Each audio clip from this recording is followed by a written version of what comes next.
Hey, what's up, guys? Welcome to a brand new episode of the RSL Show on KSL Sports. My name is Andy Munoz. I am joined by the full staff, full team RSL Show. We've got junior producer Isaac Munoz. We've got the host slash co-founder Joshua Clark. And we've got Alex Napolis, who's still officially an intern, has not been upgraded, contrary to popular belief. He does one Chicho interview and you guys lose your mind. You know what I mean? So we got the full team. Let's go around the room. Let's see how everybody's doing. Let's start off with Josh. Josh, how are you doing? Dude, I'm well. I only have one leg right now, but overall, high spirits. Thanks to RSL. So, Fill us in. Why don't you have more than one leg right now? What happened? I had a hernia repair in my leg that turned out to be a little more complicated than it needed to be. So yeah, I'm just recovering from that. Have a machine sucking blood out of my body constantly right now, so it's a good time. They didn't send you home with leeches? That would have been cooler. Yeah, yeah. Well, get well, dude. I know. I think we were trying to plan out the show, and I was like, kind of trying to get our old studio space back, and then you dropped that on me. So, has it been nice though? Like, has it been nice to be at home in any way? No, no, not at all. I'm so bored. Yeah. I think I fail to realize how busy I keep myself until I'm like forced to stop, and then it drives me nuts. Gotcha. Well, hopefully you'll feel better. Isaac's talking about being out of commission. Sounds like Isaac's been sick. How you doing, dude? I'm doing better. I started feeling sick on Friday, and I'm just barely getting over it. So it's been like a whole week. Yeah, I'm kind of glad to be healthy, but just sucks, man. Did Just you drink the water in Mexico? no, I didn't. I Did made extra sure not to. he probably just going through puberty, dude. Yeah, that's what it is. All right, dude, we'll get better. Sounds like you've had a fun week. Just chill in. What about you, Alex? What have you been up to, dude? Fill us in, bro. You're always doing all these incredible things. I think you're working the hardest out of all of us, dude. You got the Chicho interview. You got KSL stuff going on. It's only a matter of time, bro, before either another competing podcast takes you or a club takes you. So fill us in, dude. What have you been up to? Man, not much right now. Things have kind of slowed down with, high school being done.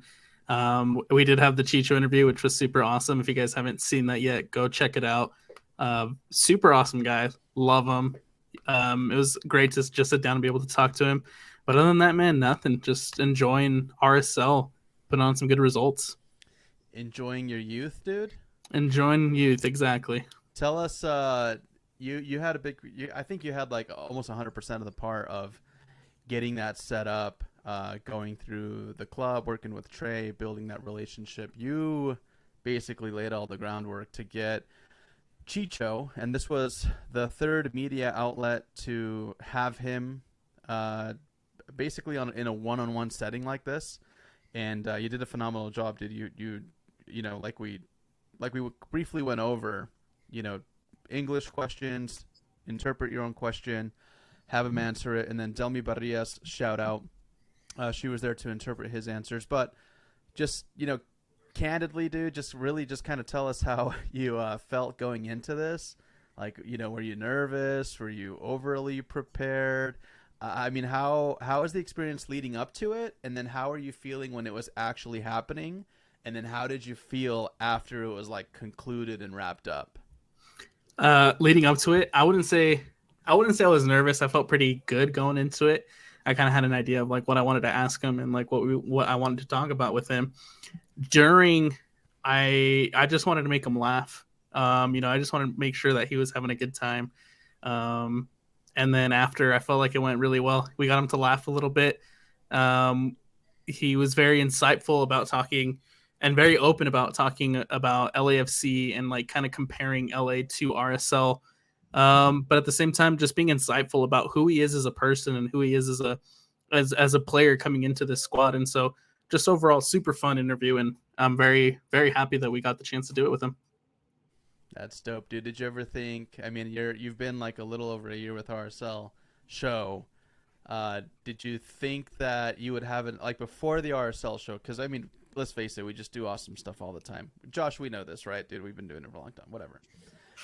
Did you think that prior to you joining RSL Show, did you think you'd get like a cool opportunity like this to really sit down with somebody who's a prominent figure in the league, scoring goals, and is as relevant as Chicho, like in a one-on-one setting, dude, at the stadium with cameras? Like, did you think that you'd ever get that opportunity this quickly? No, honestly, no.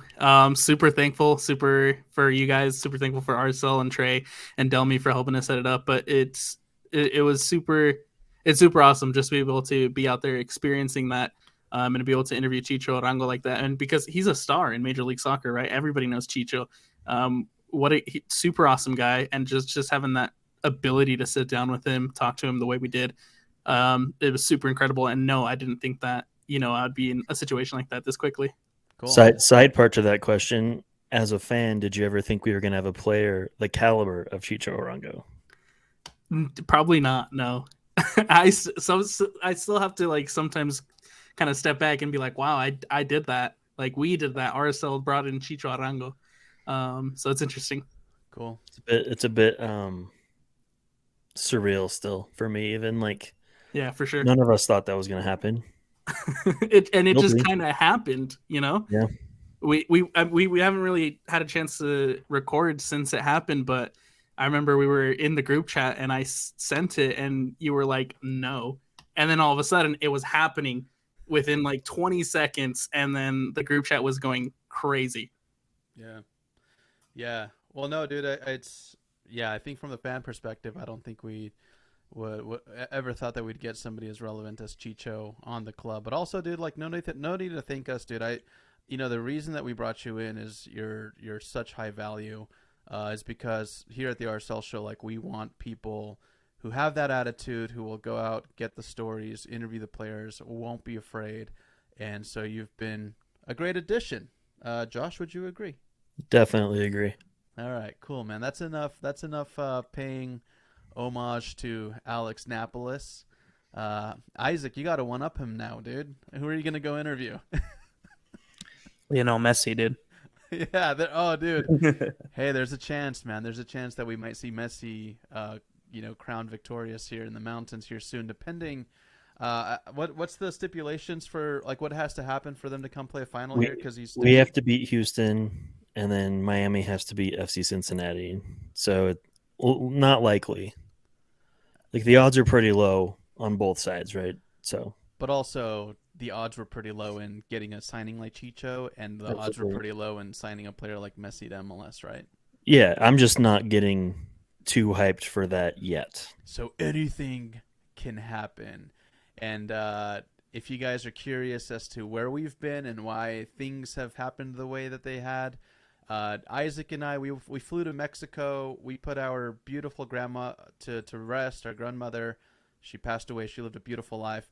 Our cousins, our uncles, they run a church down there. It's a pretty big establishment, and they just did a beautiful service. And then we got to see where she was like laid to rest, and it was amazing. It was beautiful. Shortly after that, came back for one day. Chicho news dropped. We put out content as much as we could, and then I was back out to San Diego like the following day. Had an amazing time. And guys, I'm gonna say this for the listeners: if you are working too hard, if you got a lot of things going on, I like to think I'm somebody who's got a lot of things going on. Let's face it, with the way that the world is right now, and just to survive, you gotta have maybe your 9 to 5. You gotta have like a side hustle on the side, and then another side hustle on top of that. Well, this was like the first time where I was just like really able to unplug and go vacation and just be somewhere that I enjoyed, and kind of leave everything behind, right? Like you guys felt that. You guys sent me a text about the RSL show, and I'm like, here's your answer. I'm going back to vacay mode. If you guys are listening and you're like, dude, life is feeling stressful, life is feeling heavy, I'm not having fun, you're letting the little things in life affect you, take a vacation, schedule that damn vacation, take that stupid PTO. From somebody who worked so hard for such a long time, and I used to be like that hustle grind mentality at work, like screw PTO, I don't need it, I'm going to work hard, first to arrive, last to leave. dude, just set that aside and please, for the love of all things beautiful in this world, go out, get your mental health right, vacation, take a break, because there are things that are more important than working all the time. There are more things that are important than soccer. I hate to say that, but like in reality, I do a lot of soccer. But also enjoy those things with your friends, your family. Step away. If you haven't taken a vacation and you need to hear this, here's your sign to take a damn vacation. And anyways, on top of that, I got stuck in Mexico. You guys saw my tweets. Dude, me and Isaac, we got pulled over, bro. Illegal U-turn in Mexico. The cop took us down to the police station, threatened to take my keys, my car, my title, wanted cash, was asking for cash directly but indirectly. Isaac sweating in my front seat. Isaac told me he was ready to fake a heart attack to try and get out of this thing. Dude, we were like 2 hours with this cop, well until like 1:30 in the morning. So I was already tired. Thank goodness I wasn't drinking, and good thing, like, I, definitely not driving out in Mexico. It could have gone a lot worse. But after that experience, I'll always go back to Mexico. I love Mexico so much. My tweets are up on Twitter if you guys want to go find those. But when you come back to the US of A, dude, when you cross that border and you're not going to get harassed by the cops for money. I mean, they harass us for other things, but when you don't have to pay money out of pocket for bribes to get out of things because they're demanding it from you, essentially, it's such a good feeling to cross over, and I can't be more pleased to be a resident of this great country. And I'm so happy to be home. But anyways, it's just, if you guys can't tell, I'm in a really good mood, and the things that help me put me here as far as like the great mood and everything is what has manifested and what has happened for this club in the last few days. There we go. There's the transition. Guys, it's a freaking awesome time to be a Real Salt Lake fan. Who cares what we said a month ago? All right? Who cares? Let's just delete all those episodes. No, I'm kidding. No, but like we said a few months ago, we'll change our tune when the club changes its tune, right? And what's happened? The club has shown that they're willing to spend money now. The club brought in the 9 that we've all been dying for. The club's bringing in a 6, another position we've been dying for. So when you're seeing results and then you're seeing the pieces go to this coach who has done a pretty good job for what he's gotten, right? We've definitely had our downtimes where we've all been irritated. But to see, the club starting to gel, Diego Luna on the field, new signings coming in, players starting to perform, of course we're going to change our tune. I'm not going to sit here and continue to complain when things are going well. That's just not what we're here to do. I love it. So what do you say to the people that, because there were two sides, right? There were people who were happy that it was finally coming into completion, that we're seeing like the money spend. But also, I think it was completely valid for us to be critical, where we were saying, okay, when is this going to happen? Obviously, it took some time to get here. But I've seen people online saying, oh, like, how stupid did those people sound or look that were saying that this ownership wasn't going to spend money? Dude, it was a process. We all sat around. Like, the season started, the matches started, the results were going horrible. We didn't have the signings that we needed. So, Alex, I'll throw that over to you, dude. I don't know if you saw that, but what would you say to the person or the people who are essentially saying, wow, you guys needed to be more patient, and you guys needed to trust in the FO a little bit more? What would you say to those people? I agree. And I take it back because there was points where I was impatient with this club and with the FO. We talked about it here multiple times, but now they've really taken that initiative to bring in a guy like Chicho Arango, an MLS star, to bring in what's potentially looks like to be a really, really solid defensive midfielder that probably this team needs. And now all of a sudden things are clicking, right? The team is playing really well. Pablo's got 22, 23 guys in rotation that are playing really, really good soccer. We're getting good results, albeit on the road. A lot of positives, man.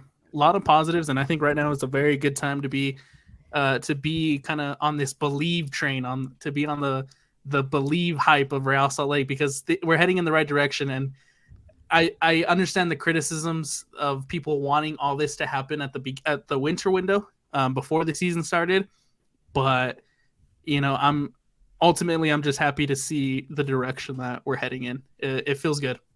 Before you go, Josh, I know you're just dying, bro. Alex, please, when you're done with the Kool-Aid, bro, will you hand it over? Thank you so much. I would like a glass too.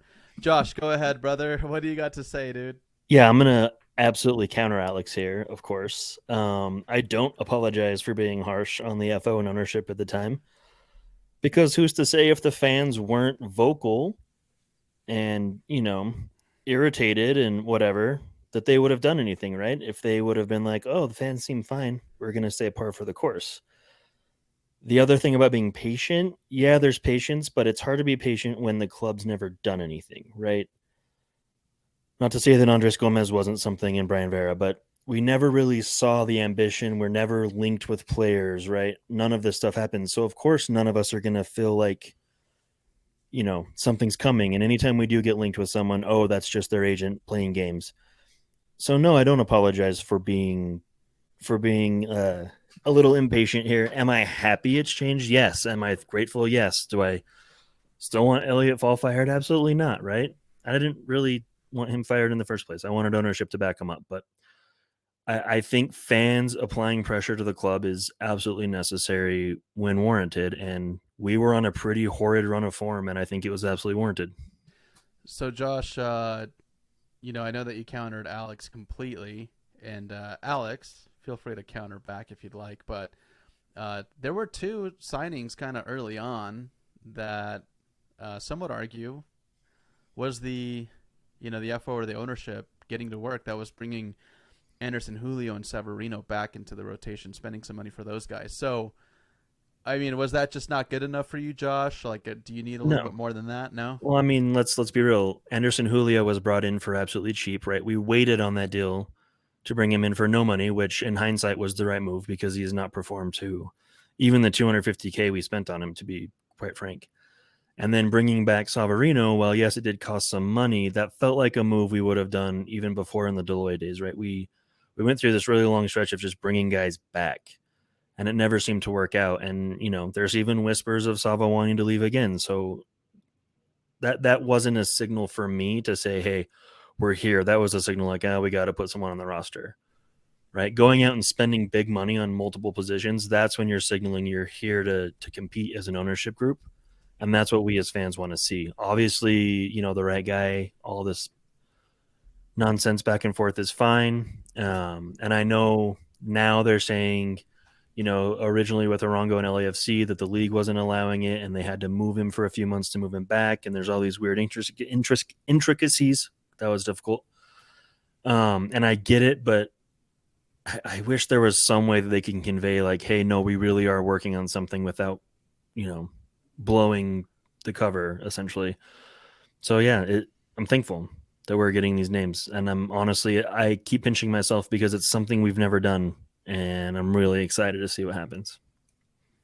And I think it's something that we've talked about in the past too, is at the beginning of the season it just felt like there were so many holes in the roster, there were so many holes in what this team needed, and it didn't seem like they were really working on bringing in the reinforcements, bringing in the help that we needed. We had the open DP spot that they didn't use. We had some U22 initiative spots that they didn't use. But now all of a sudden, you're bringing in Arango for that DP spot. You're bringing in Palacio for that U22 spot. We're filling up these roster initiatives that are supposed to help us compete and make us better. And that's what they're doing now. And I love to see it.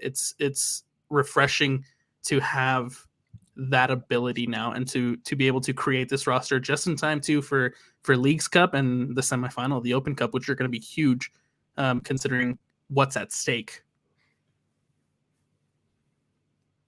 So we've clearly seen, the fruition of the spend, or at least the just kind of like that turnaround with the moves being made, the signings being made.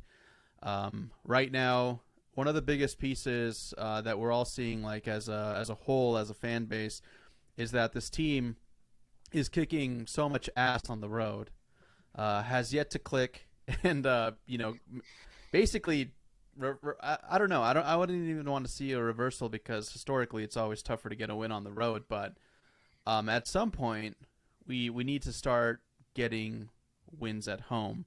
RSL kind of, the results that happened this midweek with Wednesday, we saw obviously a lot of table changes. LAFC now sitting first in the West. And then obviously a team like, St. Louis City losing to Real Salt Lake. It's starting to kind of shift and go in our way. And thank the Lord, the soccer Lord, Lionel Messi. No, actually Cristiano Ronaldo. Things are going really well for this team on the road, but we have yet to connect at home.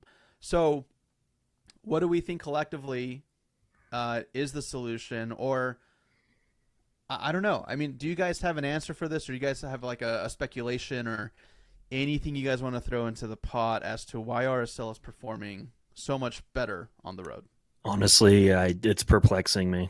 Like, it makes no sense at all. Historically, everyone's bad on the road, or at least just okay on the road. I don't know, like, if everyone needs to go stay at a hotel the night before a home game and like do their little walk around town and kumbaya or whatever, but if you can replicate the away form at home and keep the away form going, my guys, we could finish pretty high in the table and have some silverware. Man, I feel like I'm getting ahead of myself, but the last couple of results look like championship winning teams, and we don't even have the new firepower. And we're missing guys to boot, right? So I don't know what they're doing on the road that's making them so confident, but man, they need to replicate it at home, because if they do, watch out. Yeah, and to knock off I wouldn't say knock off, but just to beat a team like St. Louis City. I mean, that was a team that early on in the season I remember saying, "Hey, like that's a championship caliber team." They were in first place yesterday. Hot start. Yeah. I mean, they're demanding a lot out of their play, and they're such a cohesive group. So for Real Salt Lake to go and do it on the road is actually massive. We didn't obviously record prior to this match, but I think that had we done predictions going into St. Louis City, I don't think we would have expected a win. No, I would have been maybe a tie. I mean, we have Alex over here who's just turning into Trey and just so positive all the time, but you don't really expect to win on the road against the best team in the league. You don't. Well, and this is a St. Louis team who's coming in fractured. They don't have their 3 DP caliber players, especially Joao Klaus. And I think since losing Joao Klaus and Lovin in the midfield, it's been a very different St. Louis, and they've been a struggling St. Louis. They hadn't won in 3, now 4 games, and so I kind of felt like it with the way RSL was playing on the road.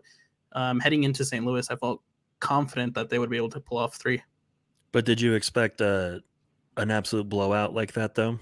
No, absolutely not. No, I was honestly expecting more of an Austin type game where you grind that 2-1 victory. But for them to just go into St. Louis, whose fans are phenomenal, incredible fans, and play the way that you played, it's so refreshing to see RSL being as good. The build-ups on each and every one of those goals was fantastic. And it's so nice to see kind of that style show for RSL. I have a question for you, Alex. I noticed this a few games ago, but I feel like there's been a shift in how we press. I feel like we're pressing just unbelievably high right now and aggressively, and I think that's really helped with our form. Have you noticed that as well, or is that something that I'm making up in my head? No, it's definitely something we've seen change. It's been a little bit higher, and I don't know if it's just the personnel that's been out there, but it's definitely it's helped having the rotations, if you will, because you got all these guys coming off fresh. You're not overusing minutes, you're not playing players, and they're getting tired or whatever. But you're keeping a fresh 11 in all the time. You have all these players coming in against teams who are also dealing with congested schedules that probably didn't have the fortune that Rouse Lake had to rotate their lineup the way that we have over the course of the last month and a half. And it shows the fresh legs. It shows in the momentum. It shows in the press. And RSL has been so good in the press the last couple weeks. Yeah, I think RSL last night showed the entire league how to beat St. Louis, which is press St. Louis back, right? They're going to hit you on the counter, but man, they could not handle, like, our line of confrontation was in their defensive third, and that's what they do to teams. So having someone do it back to them and do it well, they can't beat that. There's so much to digest out of this match, and we'll get to that. But first, and this isn't the end of the show, Josh. Okay, so I know you're gonna say, "Why are we doing this now?"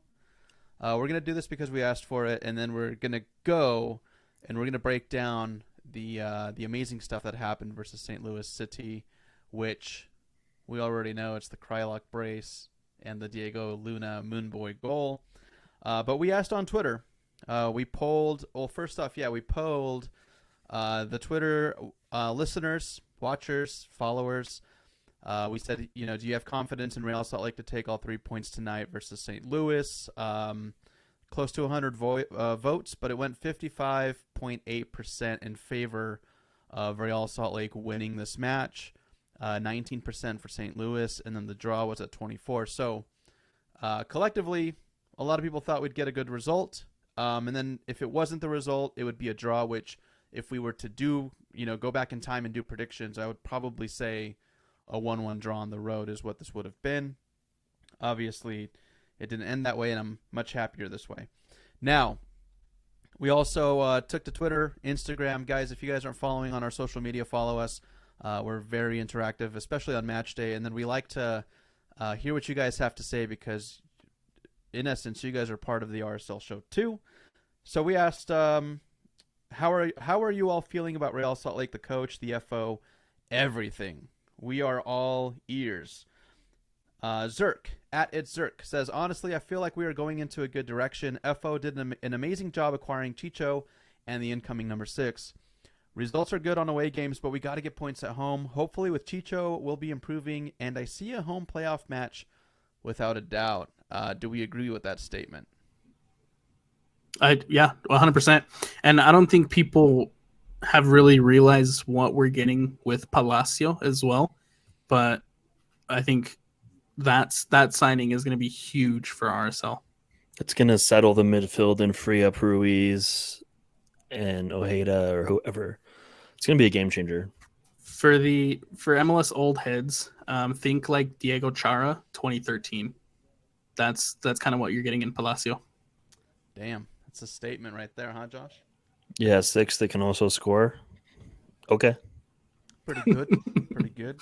We'll take it. Hangry Hippo says, will Andy understand the difference between Zach Farnsworth and Bodie Hidalgo this episode? Listen, man, there's a lot of young faces. There's a lot of young dudes on the team, on the squad. There was, I think, like 3 episodes back, I was kind of going in on Bodie and actually said Zach Farnsworth. And I think like 40 minutes after I posted the episode, Alex Napolis texted me and he's like, dude, Zach Farnsworth hasn't played minutes for Real Salt Lake. Whatever. It's going to happen, guys. I actually saw Zach Farnsworth at training the day that we went to go do the Chicho thing. And I had an opportunity to be like, hey, dude, I am so sorry that I shit on you in public about your playing and you haven't even played with us. I was going to, but then I was like, nah, this guy doesn't listen, bro. They don't care. All right, so Hangry Hippo, I still hate you, dude. You are my number 1 troll listener, but I always acknowledge you because you got to acknowledge the trolls from time to time. All right, love you, dude. Hope you're doing great.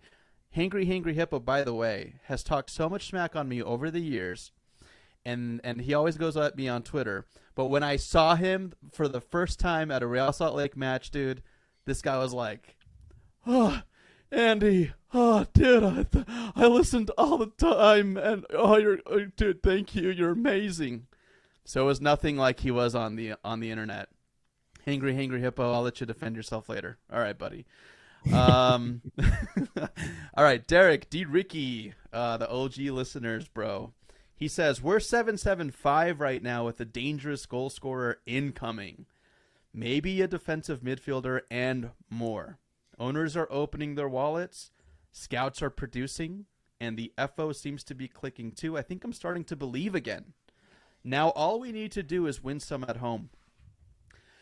So in the past few tweets, people kind of mirroring what we're saying. Just start winning at home and things are good. Spurs Base says, for the first time in a long time, I'm happy with the Pablo and the front office. The guys really seem to fight for us and themselves. I think the new signing will be great and will push everyone to be better. Just need to start winning at home and we'll be in a good place. Vamos. Isaac, he threw a vamos in there for you, bro, because he knows you're Hispanic. So, vamos. Órale, vamos. So, quick question, Yeah. pause question.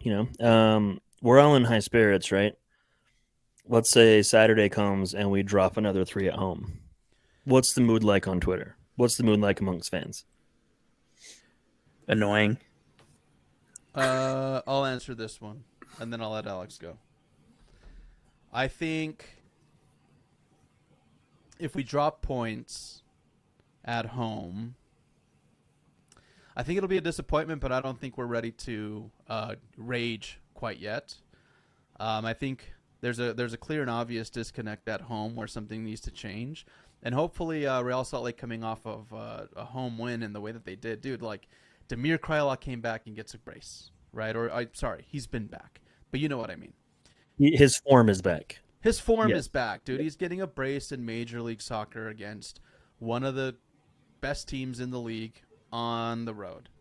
And then you got Diego Luna, bro. You got little Diego Luna, little moon boy, tattooed, whatever. Tattoos everywhere. It's cool. I got tattoos, guys. Don't try to cancel me on Twitter.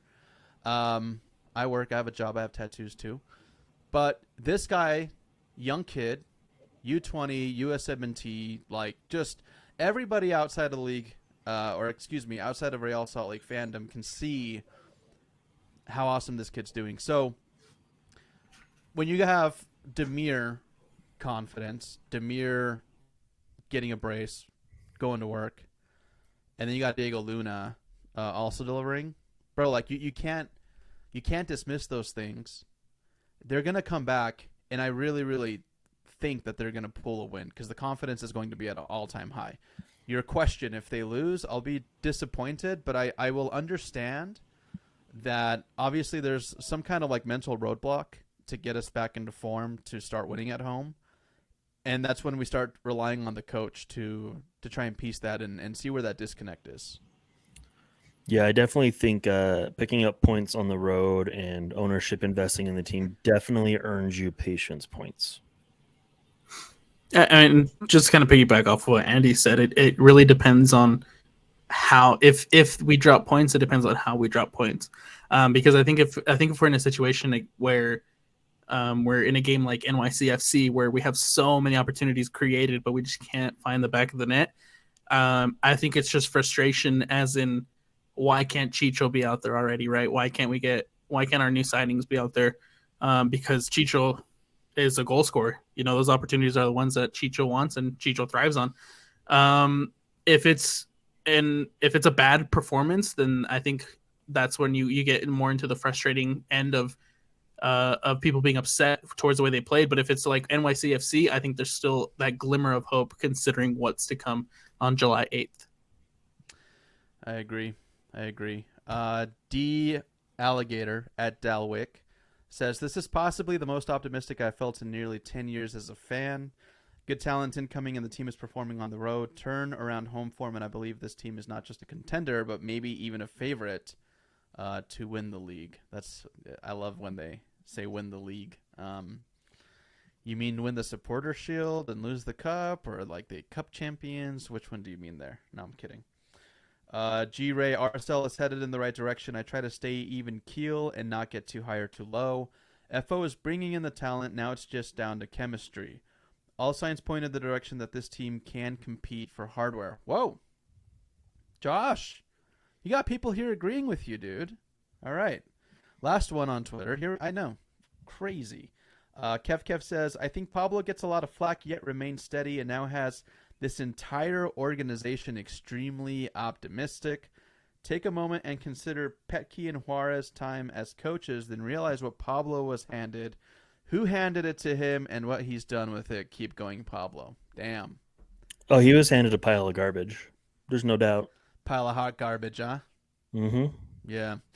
We've seen that many a times, and I guess you're right, man. It's I know us as a podcast. I know other podcasts, other media outlets, fans even. I mean, we've all been so critical, but it's funny, Josh, because you pointed this out, dude. You said we're gonna get like some phenomenal win, and then everyone's just gonna forget because we got such short memories, right? And we're easy to forgive, but I think the only thing that makes this okay is if it were to be the same result with not these signings like Chicho and perhaps Palacios, then we'd still be way more timid about it. Yeah. Yep. We'd be a little less like, okay, cool, fluke of a win. We'd still be on that. Where's our signings? There's, no movement, no rumors, nothing. So this does feel different.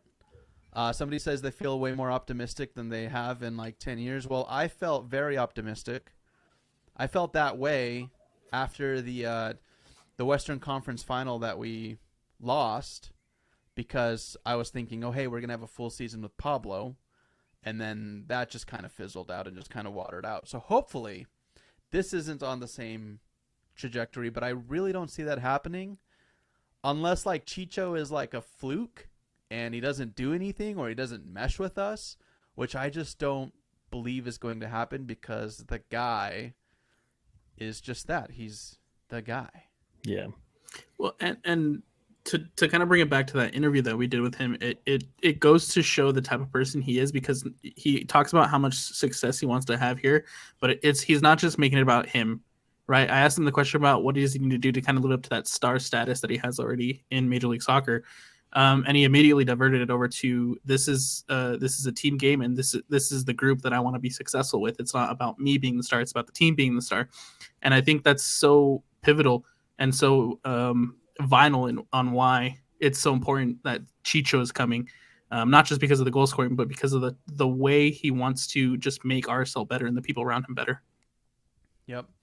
Colm Luker says, Chicho didn't even have to play for us to get better. The greatest signing in RSL history, but for real, I think this week against Minnesota will be the real test. If we can start finding our form at home, we might actually be a big player in the West.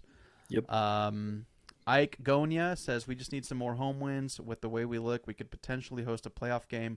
Look how the Galaxy snuck into fourth last year. With Chicho coming in, I think that took some pressure off a team that really just looked like they were overthinking every decision in the final third, and that's allowed them to actually find rhythm. It'll be even better when Chicho is playing. If I had a little horn like a burr, burr, burr, burr, burr, I would have, yeah, because that's a great statement. Carson Wilcox says, next man up mentality has been very impressive. The team's depth has been questioned in the past, but bench/role players are showing up and playing well. Just need to pick up points at home and we can be a threat in the West. Charles Vasquez says the team looks completely different the past couple games. They look hungry and are gelling as a team. The coaching staff deserves credit as well. So just super positive stuff online from fans. And one of the listeners' comments that we just read about the next player up mentality. Elliot Fall was on the Spence Checkit's show.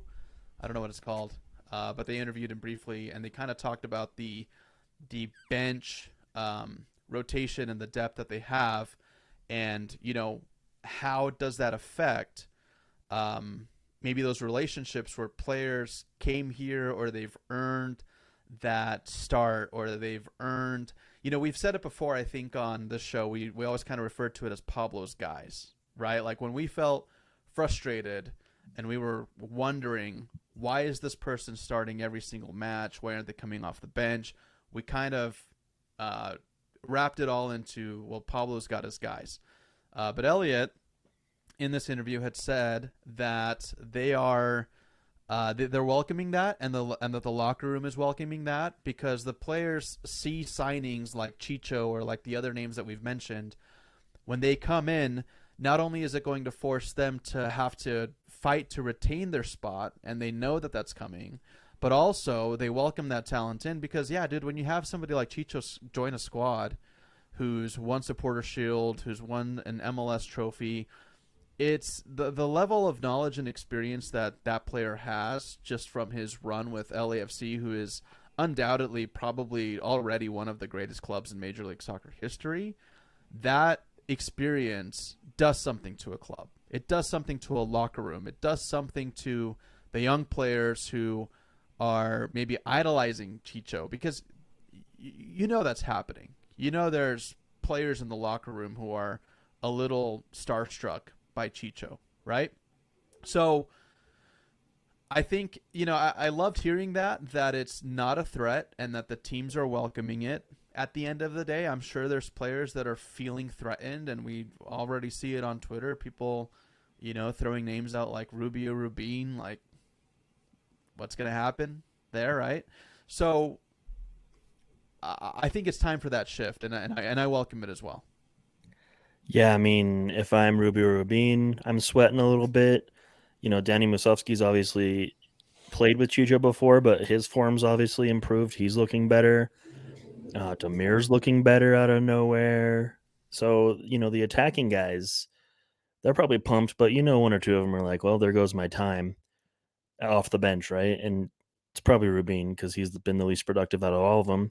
But even with Palacios, I mean, Ojeda's got to step it up now. Jasper has to step it up. I don't think Ruiz needs to. Half-filled bomb earned you some points for a while. But yeah, it just makes everyone better in the long run, and it's a great thing. Yeah, two things there. So Chicho, in the interview with us, he spoke of Musovski and said that they've got good chemistry and that they play well together.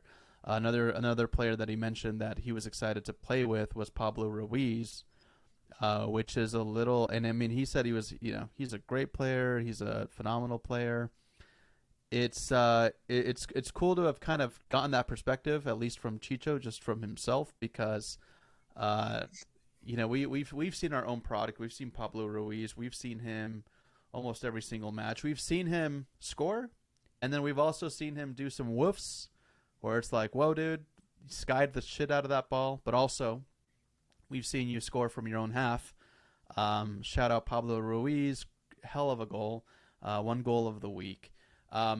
So it's cool to kind of see that recognition already from Chicho. Appear to be excited about being here at Real Salt Lake, and I think that when you go out of a league and you had some success, and then you go to like Liga MX, and then you're back, you got to think that guy's fired up. You got to think he's excited to be back in Major League Soccer. The debate's out there. People saying Major League Soccer surpassing Liga MX.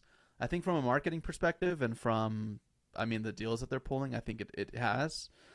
So you can't help but just imagine that he's stoked to be back. All right. So first off, Pablo Ruiz. Let's talk about it. Isaac, what went through your head, bro, when you saw Pablo Ruiz score from his own half? What was your reaction to that? I was bummed because I actually missed it. I looked away. I just heard the pop off and the goalie on the floor, and then the ball just kind of like rolling out of the net. I was like, did it go in or did it I don't know. So I was bummed, but then I saw the replay and it was pretty sick. Alex? Dude, I was freaking out at the stadium. I was like, no way he just scored that, and he did. And such a nice goal, upper 90 from your own half, like that. It easily could be a goal of the year. Such a beautiful goal from Ruiz. Joshua, you want to weigh in? Yeah, you watch Tyler Miller playing super high sweeper keeper a lot like was it Barraza for NYCFC? What's his name? Anyway, Braza, you had a feeling that someone might try something, and then you see it leave his foot, and it's like, oh, is this gonna do it? There's no way this is going in. And then you see Tyler Miller fall backwards in the goal, and it's unbelievable. It's just one of the fun goals that you'll never forget. Yeah. So glad we didn't have the "Could it be? You betcha" call on it. Yeah. I think Isaac, you tweeted that, dude. That was actually pretty good. Alex does some sports commentating, dude. Alex, when you go do your basketball, your football like later in the year, if please do that, dude. I want to like a winning touchdown call or something. Could it be? You betcha. Please. I'll do it. We'll clip it and we'll use it. I'll do it for you. Guys, so let's talk about it. Let's wrap up the show with Real Salt Lake versus St. Louis City. Obviously, big things happening in this match. Things that we didn't. I mean, I couldn't have foreseen. I think some people would say they could foresee a goal from Rubio, or excuse me, from Diego Luna. Also, people could say that maybe they could have seen one go in for Damir Kreilach, but then he shocks us and gets a brace, which I didn't really have in my cards at all for this one. So collectively, guys, the effort. We show up, we're playing. What are your guys' first impressions of the match, if any? And we'll just kind of go around the table. Who wants to go first? Yeah, I mean, I'll jump in. First impression was we started out with the high press and we were all over them. It was kind of a back and forth battle for a while. I think, the right side with Jackson looked kind of weak at times, especially getting back defensively. But when him and Luna started flip-flopping, that really kind of changed momentum. I think if they didn't have a DP caliber goalkeeper in Roman Berkey, this game is a much higher scoring game. That dude had some incredible saves on Luna and Damir specifically. And then, seeing the joy on Luna's face and the absolute team goal that was priceless. And then Damir just with two sweet clinical finishes. And then a pretty stout defensive effort on our end. I know the goal we conceded, it was a little soft on Justin Glad, and I think Beavers could have done better with it, but I also think there was a foul in there as well that could have changed the referee's mind. Obviously it didn't, but overall it was just a beautiful team performance. Seeing Anelli step up the way he did, trusting him to shift into the midfield while we bring it right back on to settle the game down. That's a big ask for a rookie, and he's handled it with grace. Lawfulson seemed to have a little bit of a rough game, but I think a lot of that was due to him just getting beat up constantly. But towards the end of the match when he came out, he put in that work. He put in that defensive rate. Vera is quickly becoming one of my favorite center backs we've ever had. He's aggressive. He's in everyone's face. He's pushing forward. I love it. So overall, man, I just think it was an excellent team performance. Some beautiful soccer that we've never really seen RSL play for a total 90. The passing, the team effort for the goals, it was all encapsulated in joy, honestly, and I really enjoyed watching that game. Yeah, it was a lot of fun watching RSL just kind of beat up on St. Louis, because it's not very often that you see just RSL hitting on all cylinders. Last night was just a well-tuned, well-running machine. Luna kind of commanding that midfield, pulling the strings from the wing. Damir stepping up big time. Musaski also had a pretty solid game. I think Lawfulson and Ruiz's partnership is there defensively, really, really solid. Just overall, just a good performance, and it's very rare to see RSL at that level that they were last night. And I just hope it continues. Yeah, Real Salt Lake putting on a clinic, man, against St. Louis City. It's just it's a match that we'll probably remember from the season just because of all of the key moments, the highlights that we had. Obviously, Diego Luna, first MLS goal with Real Salt Lake, well overdue. But yeah, I mean, he got that in the 15th minute, and overall, it's just like you guys were saying, Real Salt Lake really did just outperform a team that for a while has been at the top of the table and has been, more or less like the talk of a serious contender for silverware. So let's just kind of run down the stats. I always like to kind of look at how even the games were. And we'll just go over some of the stats, and then if you guys have something to add, just barge in at any time. So Real Salt Lake shots, 13 to St. Louis City's 11. Shots on target, 9 out of 13 for Real Salt Lake. Shots on target went 3 for 11 on St. Louis. I feel like that's usually flip-flopped, but go ahead, Alex. Yeah, and it's weird to see RSL have 9 shots on target. Because I feel like even at home they probably limit it to like 4 or 6. But for them to have 9 of 13 on target, it's awesome, and it's great to see. And I think it just goes to show just how well tuned that machine was last night for RSL. Yeah, well, it puts it at like 75 to 80%, but I think you're right. It's usually it's like 40%, right? We're seeing shots probably in like that 10 to 15 range, but then it's on target. It's always like 4. So yeah, you're absolutely right. Possession went 52 to 48% in favor of Real Salt Lake. Passes connecting a little bit more. 428 versus 390 for St. Louis. Pass accuracy the same, about 75%.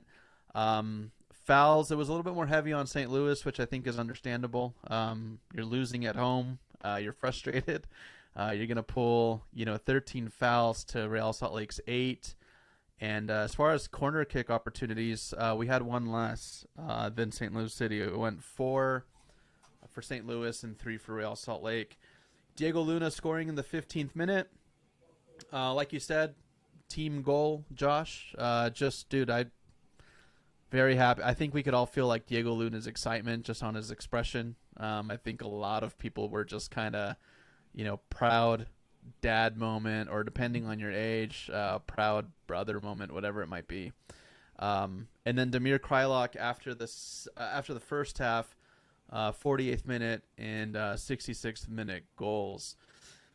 So with assessing this one, were there any negatives in this match that we had seen, probably more so from like an individual performance? I know it's usually tougher to kind of nail these out on wins like these and games that we're excited on, but was there anything that stood out that was a negative from anybody on the field? I think Jasper had a rough go at it for a lot of the game.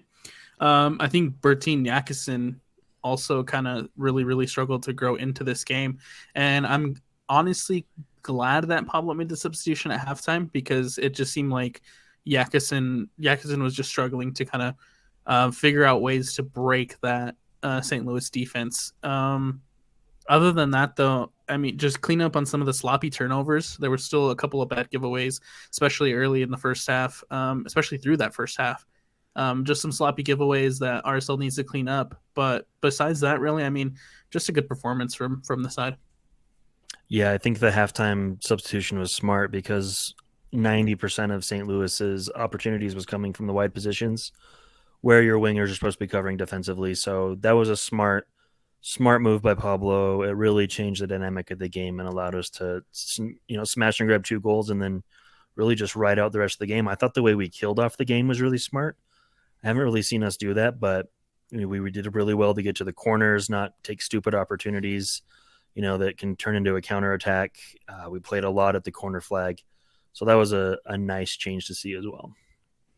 And credit to the coaching staff. Credit to Pablo for being able to close that one out, and just kind of, it's not often that you see a team have 20, 23 players consistently playing, in good form. And they have been over the course of the last month. And I think that's huge credit to Pablo and his coaching staff. Absolutely. The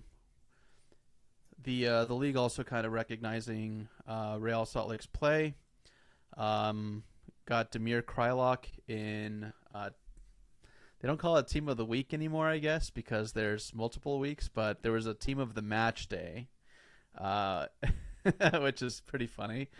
So yeah, we've got Damir Kreilach, a forward, in Team of the Match Day, along with players like Alan Pulido, who is in really good scoring form right now.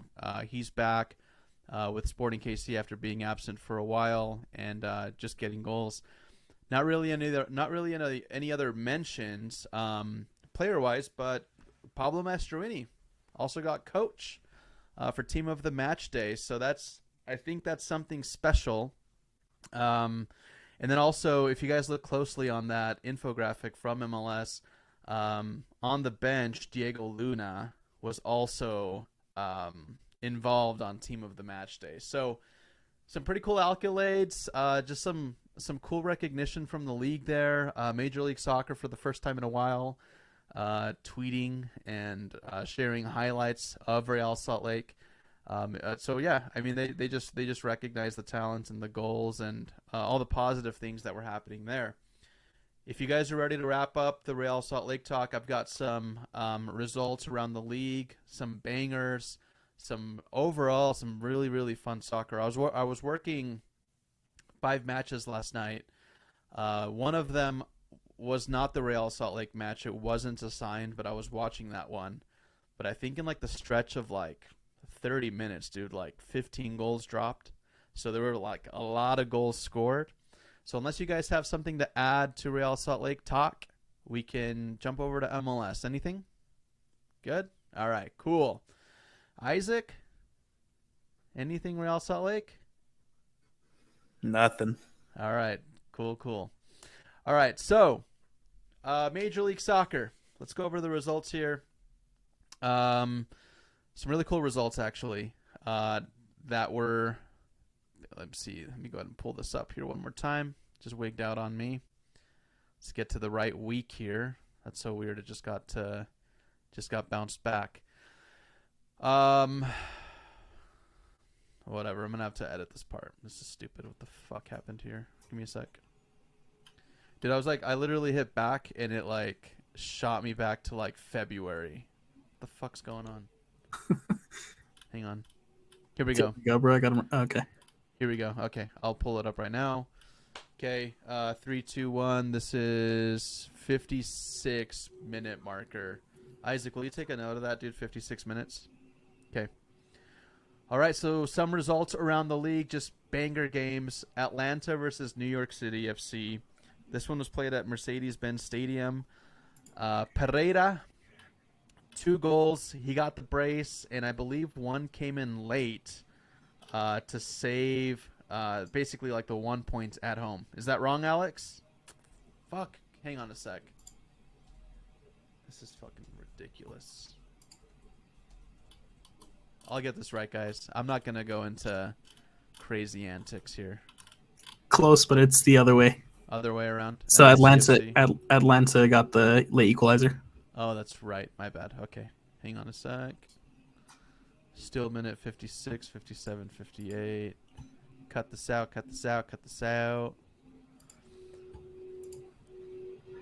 Here we go. Okay, I'm gonna keep it very on my side. I'm just gonna keep it very, and then if you guys want to come in with like who scored and all that shit, okay. All right, so who's Alex? If you want to mute your mic real quick, Brett. Sorry. There we go. All right, so some very interesting results around the league. A lot of fun matches, like I just said. Atlanta United, New York City FC, playing in Atlanta. Pereira gets a brace, but then the win is foiled by a late goal by Atlanta United. 2-2, so they get a draw there. Let's skip over to New York Red Bulls versus Charlotte. 2-2, full-time. Orlando City versus Philadelphia. That's also a 2-2 result. Did you see that goal from Martinez? Yes. Oh, what a strike, man. Yep. Jose Martinez. What's his nickname, dude? Remind me. El Brujo. El Brujo. Yeah, dude. Just struck the hell out of that ball. And it came in late, too. Yeah. It was like almost like outside foot and then just curled up to the top right bin. From outside the 18, yeah. dude. It was so nice. Beautiful shot. So I think that's got. I was gonna say that's probably the best goal that happened that night, if my memory is serving right. I would say Diego Luna, but that's just because I'm, for some reason, emotionally attached to him. I don't know why, as a fan. But yeah, El Brujo, man, we'll definitely take that one. Montreal picks up a win over Nashville. Montreal and Nashville, dude. Who's tuning in for that? 1-0 result, Montreal. Josh, I know you've got a lot of free time right now with your leg and all that, but would you tune into a Montreal-Nashville game? No. Thank you. Not even for Aaron? No. I watched MLS 360, so they like popped up, but no. Yeah. Nashville is like one of those good teams that's extremely boring to watch, and then Montreal is just Montreal. So no. They are good now, but no. Cincinnati, 3-0 win over Toronto. Houston Dynamo. This match was a little bit slower in the beginning, and then 2 goals came in a little bit later. Both, I believe, 2 assists from Hector Herrera to cap that one off 4-1 over San Jose. Real Salt Lake pulls a win 3-1. We all know about that. We just talked about it. The Colorado-Vancouver match, however, got postponed. Who cares? Chicago, this is actually very surprising. Chicago beats Portland 2-1. Both from pretty good collected team goals versus a Portland side that historically is, it's good. And I feel like Chicago should have maybe lost that one on paper if you would have asked me prior. But pulling a result. LAFC versus Seattle Sounders, just a solo goal, not much action in that match. And I want to say that came from his name escapes me. Somebody Google it real quick. It's Bogus. Okay, that's not who I was going to say. But if you're interested in looking up Bogus, his name actually ends with a Z. It's Bogusz. And I believe his first name and his last name. Okay, this is so Bogus. Like they were saying on the broadcast, very surprising signing. Basically playing as the 8, producing goals. He's someone that they brought on, not as like a primary goal scorer, but he's finding the back of the net, and it's working for them because obviously you're pulling results and you're getting wins. So Real Salt Lake could only hope for something like that, where you sign somebody as a role player and then surprisingly, shockingly, they score more goals than what is anticipated. So good on LAFC. LAFC put on a pretty good tweet. Josh, what did the tweet say that you sent to us? It was like something. I didn't send you a tweet. Who sent me a tweet? I think it was Brock. That's right. Was it you? No. It was Brock. Okay. Yeah. Brock sent me a tweet saying it was LAFC basically chirping at Major League Soccer, because Major League Soccer put out the new standings, and LAFC made a tweet about something about and you guys had us down, irrelevant, something. I'll have to find the tweet. For some reason, I thought it was you guys, but I forget that one of my best friends loves LAFC. So shout out his team. Here it is. Major League Soccer put LAFC retake the top spot in the West. LAFC quote retweeted, "The reports of our demise were greatly exaggerated." So, were they ever really reported as being in demise though? They had a poor run, but no one was ever like, "Oh, LAFC's they're going to be the worst team in the league now forever." I think maybe one or two pundits did, like MLS writers or whatever did, but they really only went a couple weeks without winning, and now they're going to be LAFC again. Yeah. I think it's more, and I also think that's leaning a little bit more on the fact that they didn't win CONCACAF. And then I also think it's riding on kind of just seeing them, not them, but seeing Carlos Vela lose a little bit of that fire or the form that he had a few years ago. Being subbed off early in the CONCACAF Champions match, that was surprising. So I think it's just from that perspective. I think some pundits were kind of going at it. I know a lot of the fan base were going at Vela and the club a little bit, but yeah, I don't think anything ever came down from the league. I mean, the league loves LAFC. They love reporting on that team. I do think Vela's time as the guy there is coming to an end, though. That I will agree with. It would never happen, but would you take Vela here? Of course. But we don't need him, right? Alex? Look at Alex. His face. That's a tough one. Who does he boot, right? Maybe a year ago I would. But it seems like he's on a decline right now, for sure. Gotcha. All right. Well, LAFC still always favored, still always a threat. They beat out Seattle. Poor Albert Rusnak. All right. LA Galaxy, Sporting KC. 2-2, man. There's not much really to say about this match. Chicharito, obviously ACL injury, is out for the remainder of the season, won't be playing. I think what's weird is it makes that team way more irrelevant, missing Chicharito. But then you've also, you still got Ricky Puig playing, but I don't think he's one to kind of bring eyes to the Galaxy from the outside perspective, like if you're not a diehard fan. And it's a 2-2 result. I feel like LA Galaxy, that's a good result for the Galaxy, but also you're doing it against Sporting KC, who they're kind of on the bounce back, but it's still too early to tell if they're actually a good team yet, or if they will be for like the ladder of the league, or the ladder of the season. So I'm just not really impressed. I know Alan Pulido's one of those goals came from a PK, so it just overall it's fun to see a 2-2 result, but I don't know. It just wasn't really a hot one. Go ahead, Josh. You got something to add? Oh, I was just gonna say it's kind of wild to see how irrelevant the Galaxy are now. Like even bringing in Zlatan, like people went to see Zlatan, not the Galaxy.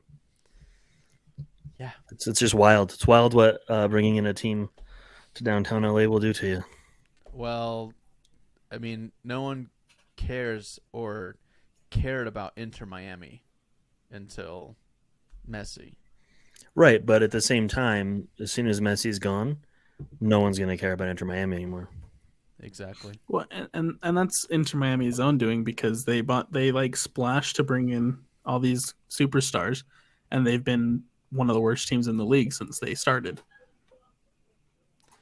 Yeah, they got a little bit of talent, or they had a little bit of talent. They have talent. They have talent. There's no excuse for them to be as bad as they are. I think they're still last, right? They should be, yeah. Yeah, they're still at the bottom of the East. It's probably the pink kits, man. Like, pink kits are fun. Like, pink kits are a lot of fun, but also it's like, imagine being in a huddle and you're like, let's go get it, and then you just look around and it's just like all pink. It's a little hard to feel cool in a pink kit. I don't know. Yeah. Maybe it's also one of those cases that you can point to where spending money doesn't always equal winning, right?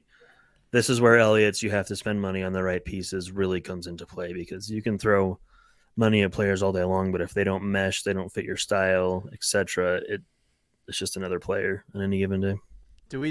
Here's the real question. Do we think that Messi is going to come here and have success in this league and propel Inter Miami to a championship?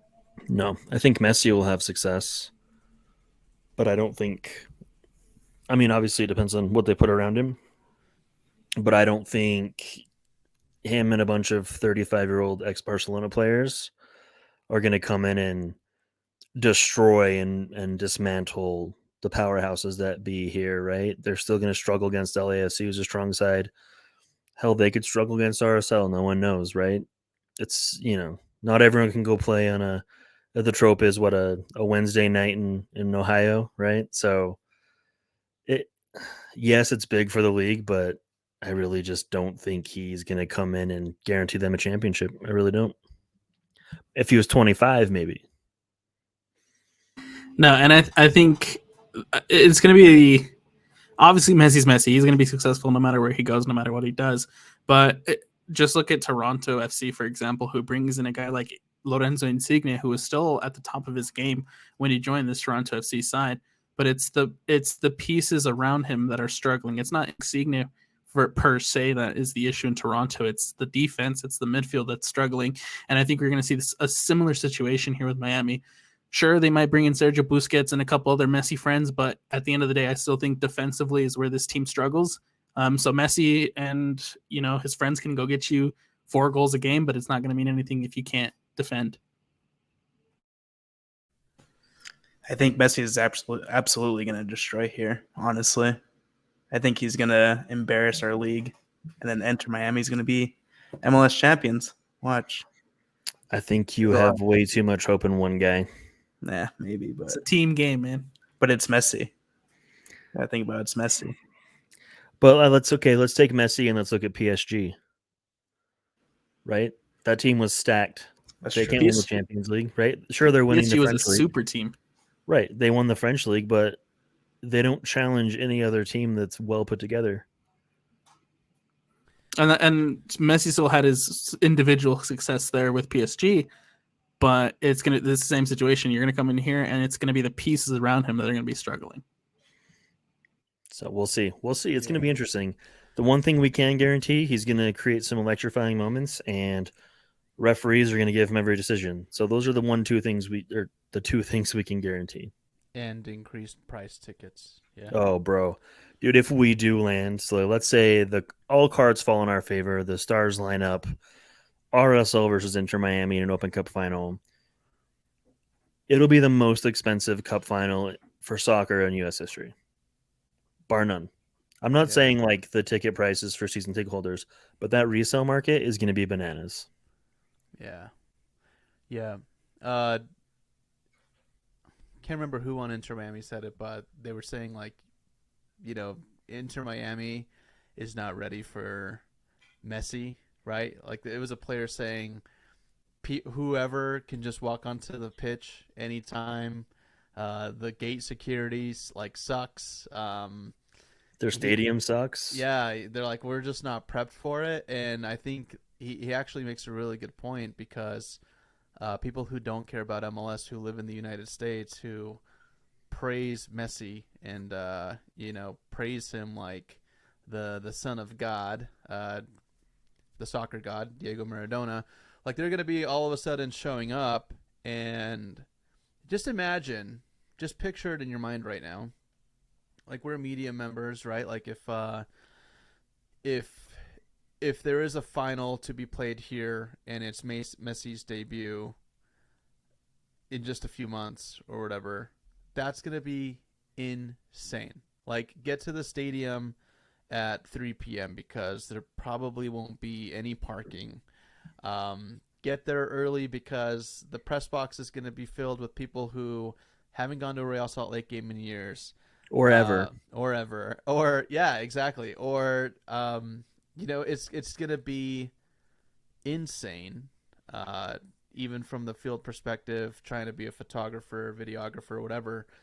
But just a fan in general, he's gonna change this league, and I think it's gonna be good for the growth. Somebody asked on Instagram if we thought it was like a fair deal. For Messi to get everything that he got. I think Messi can demand whatever he wants. He's earned it. If he wants to live in a floating mansion right above the pitch, they build a condominium for him just right over like Rio Tinto or something. I think they could make it happen, right?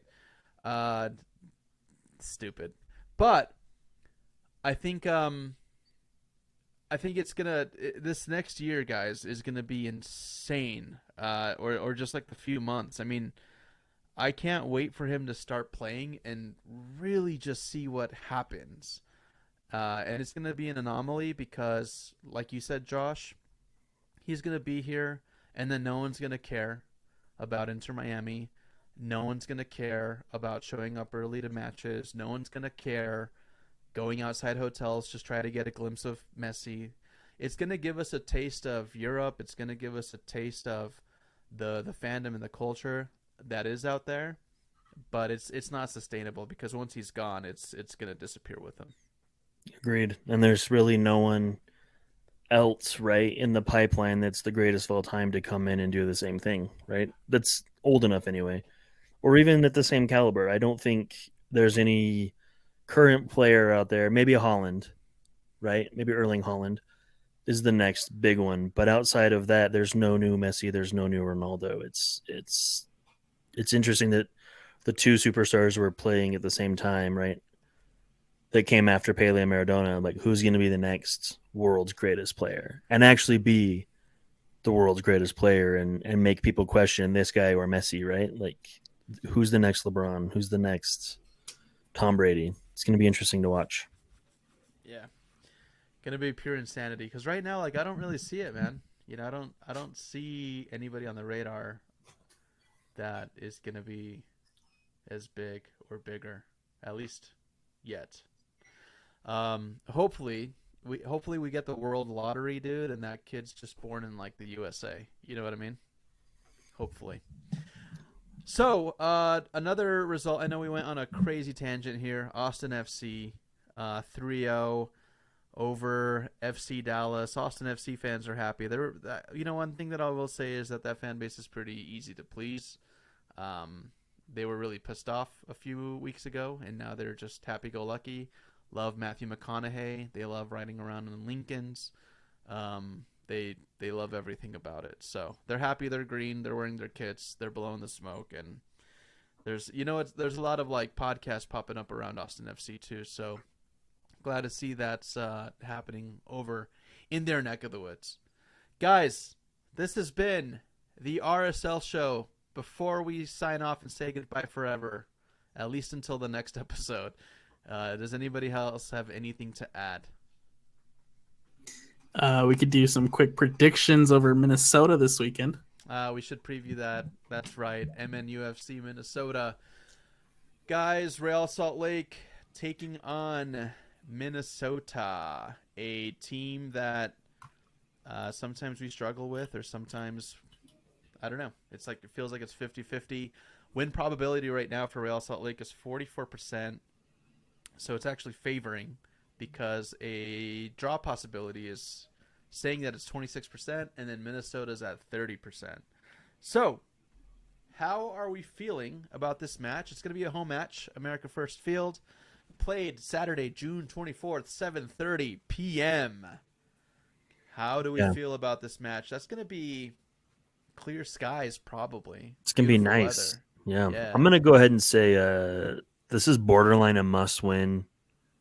Must-win, must continue the form, must continue the momentum kind of home match, which is weird to say, but I think it's kind of a must-win, and I think we will. I think we get a result. I think we go 3-1. I think we see Luna on the board again, and I think we see Damir on the board again. And I feel like a defender goal is incoming as well. Interesting. Alex, what are you thinking? This is a Minnesota side who is actually pretty good on the road, just like how RSL is good on the road. I think they currently have 12 of the 17 available on the road, something like that. However, I agree with Josh. I think it's riding the confidence, and it's riding the kind of the momentum into this one. This is a huge opportunity to switch your fortune at home. I'm going to go 2-1 RSL win. Yeah. Let's look at the last couple of results. Isaac, go ahead, dude.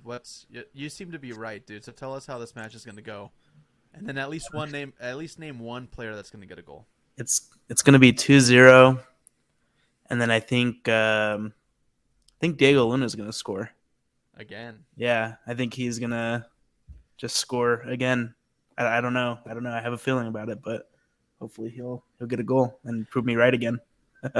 You know what's crazy is when I was like the producer, I guess I still kind of technically am, but like when in my very beginnings, Josh, if you remember, dude, my predictions were pretty spot on, bro, score wise. Yeah, I call that beginner's luck. You weren't jaded yet. That's beginner's luck, Isaac. Yeah, I like that. But let's take into account Minnesota United's past results, not counting the U.S. Open Cup, because I don't want to count that. So May 20th, let's just go back. Yeah, let's go back like the last 5-6 matches. So May 20th, full-time result over Portland 1-0. Fast forward to May 27th, we actually drew Minnesota 1-1. So if that's maybe an indicator. However, a lot of things have changed just in that short month. And then they lose May 31st 2-1 versus Austin, which if we remember, Austin FC was actually kind of struggling around that time. So they beat Minnesota. And then June 3rd, Minnesota-Toronto, 1-1 draw. And then Saturday, June 10th, it looks like they had a bye week leading up to the Saturday's match. But on June 10th, they got their asses kicked by Montreal 4-0. So, in these last 5 matches, 1 win, 2 draws, 2 losses, and the last loss, pretty significant, 4-0. That's just like I don't know if you could say the team's in shambles, but that's pretty alarming to lose 4-0. Yeah? So, if that is what we are up against, a team that hasn't won a match since May 20th, a team that drew some and then lost some, pretty bad loss. If that's what we're up against, on paper, we need and we should win this game. We need to win this. We should win this game. I am going to say we've got a hot RSL. Diego Luna doing moon stuff. Damir Kreilach, monkey off his back. I'm going to say, dude, I think we go like a 3-0 result. I want to say 3-0. We go up 1 in the first half and then 2 in the second half. And we should, man, I hate making predictions like this, but I think we're going to pick it up. And I'm going to knock on wood. You guys can hear it. So what do you guys think? What are we? So win for Isaac, win for myself. Alex, you said 2-1 RSL win. Josh. 3-1 RSL win. That's scary. Oh man, that's scary. No, we're gonna lose now. I'm gonna say we lose 4-3. All right, cool. Guys, let us know who you agree with. Let us know whose scoreline is probably going to be the most correct. You guys can tweet at us at RSL Show. By the way, big heavy emphasis on YouTube. We've been posting a lot of videos on there. Subscriber count's going up. There's a lot of post stuff on there. We post like the interviews that you may have missed. We post the highlights. A lot of cool stuff going on there. And again, a special thanks to our partners, KSL Sports. They just own the Real Salt Lake space. We got the pre-post match in Lauren and Spenno on match day. We got David James also doing stuff with them. I mean, there's everything's interweaved, everything's interconnected. So give us a follow. We love you guys, and hopefully Real Salt Lake can pull a win. We'll see you guys on the next episode of the RSL Show.